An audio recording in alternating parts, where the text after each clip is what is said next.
7 tonight, a former janitor accused of stealing valuable equipment from Macomb County schools, including computers meant for students. But how do police think he pulled it all off? 7 Action News reporter Anu Prakash went digging for answers in Warren today, and here is what she found. Take a look at the surveillance video. Police say that is John Risden selling an iPad to a pawn shop in Warren. And here he is selling an $800 microphone. Doesn't look like a big deal, but problem is they both belong to the Fitzgerald School District.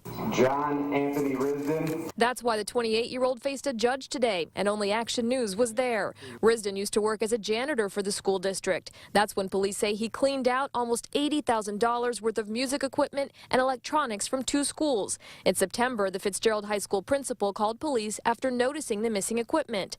Police soon found out that 19 iPads were missing from Westview Elementary School. They say they entered serial numbers into an online system that tracks activity at pawn shops. And just like that, saw Risden selling the stolen stuff. We're talking about expensive music equipment, wireless mics, and computers. I know he worked afternoons.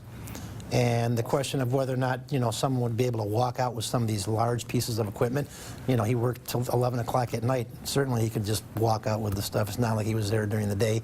And he had access, to the building, through codes and alarms, cipher codes and all that. Investigators say they found almost $5,000 worth of stolen stuff in his car, along with pawn shop receipts. They say Risden has made about $6 grand in cash from selling the products, and even got creative when it came to some things he was having trouble selling.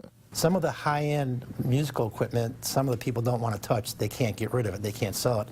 The person actually took the stuff, the musical equipment, sold it back to the company that sold the items to the district originally. We're told the equipment and computers were all purchased through the school district's general fund or from grant sources. Much of the stolen stuff the district can't get back because it has already been sold. But police say at least Risden's scheme is up. People, when they get in these situations, are kind of reckless, and I think they're not thinking straight, and they don't really acknowledge that one day it's going to be over. In Warren, Anu Prakash, 7 Action News.